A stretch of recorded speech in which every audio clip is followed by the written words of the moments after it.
The Boys in the Boat is an American biographical drama which is based on the book of the same name by Daniel James Brown.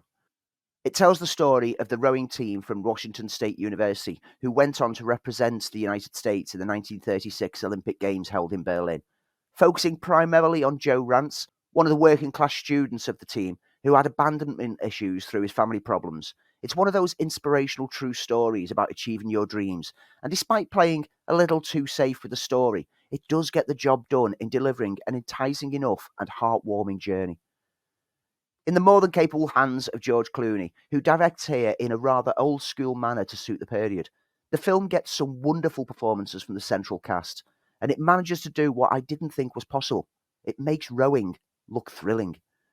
Avoiding being too showy, the film has a touch of Chariots of Fire to it, delivering much in the same way as that classic did, with a slickness that raises it somewhat.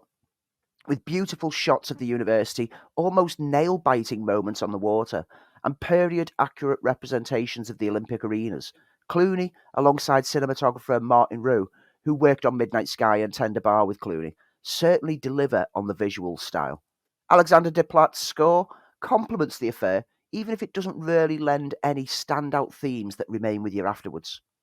Callum Turner, in the role as Rance, delivers a heartfelt performance, capturing the drive and the determination of someone wanting to prove their worth, whilst reining in their anger and frustration.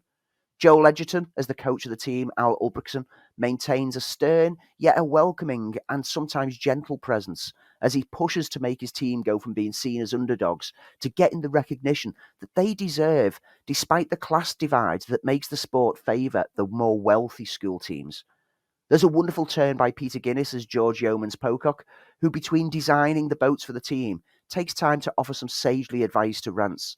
The rest of the cast of the team and fellow students round things off well, but none of them steal the focus away from the core central trio.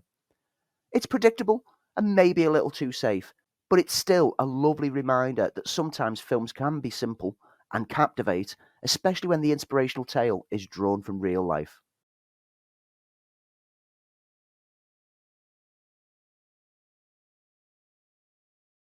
This British sci-fi drama is directed by Kibwe Tavares and Daniel Kaluuya from a screenplay by Kaluuya and Joe Murto.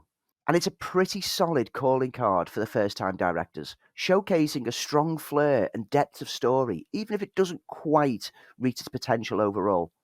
The setting is not too distant future London, in which social housing has been eradicated, with only one estate still standing, known as the Kitchen. Here, the residents refuse to abandon their homes and have built up a very strong community that strives to avoid being forcibly evicted by the raids by an overbearing police force. In that community, people do what they can to get by, some forming gangs who raid for food and supplies from outside the community to share amongst the residents, such as Staples, played by Hope Ikopu Jr., who has one rule: you steal from others, but never from the community itself. And is kind of seen as an almost Robin Hood character. Then there are those who dream of escape, and one such person is Kane Robinson's Izzy, who works at a funeral home within the main city, saving money to eventually move to a new accommodation outside the Kitchen. However, when he encounters the recently orphaned Benji at the funeral home that he works in, he reluctantly takes the boy under his wing and tries his best to guide him on the right path. But Benji also finds himself drawn to Staples, who offers him a place in his gang and a chance to strike back at the system that has clearly failed the young boy. The concept is great. Dystopian sci-fi always offers us a chance to explore social themes relevant to the world around us today, and this is a film that certainly spreads a fair scattering of ideas. The budding mentorship between Izzy and Benji is played out beautiful, with suggestions of a larger reason that Izzy takes the boy under his wing, leading to some moments that will certainly create some lumps in throats or maybe specks of dust in eyes as the film progresses. The visual style is bleak, with a very similar aesthetic to Children of Men, and the contrast between the packed and crowded slum-like community of the Kitchen and the wealthier world is wonderfully introduced in the early part of the film by way of following Izzy as he sets off to work. The slums, packed with rough-shod shelters and barrages of posters and signage, offering a better world, pave way via one small tunnel to clean, empty streets and wonderfully lit buildings. That moment alone was enough to make me interested, and from that point on, following Izzy's journey was so easy. There's a marvellous turn from Ian Wright as Lord Kitchener, the voice of the kitchen, a DJ running a pirate radio station for the people of the community, and essentially being the soul of the ghetto. His moments on screen are fleeting, but his presence is felt throughout via his voiceovers and the music that he plays.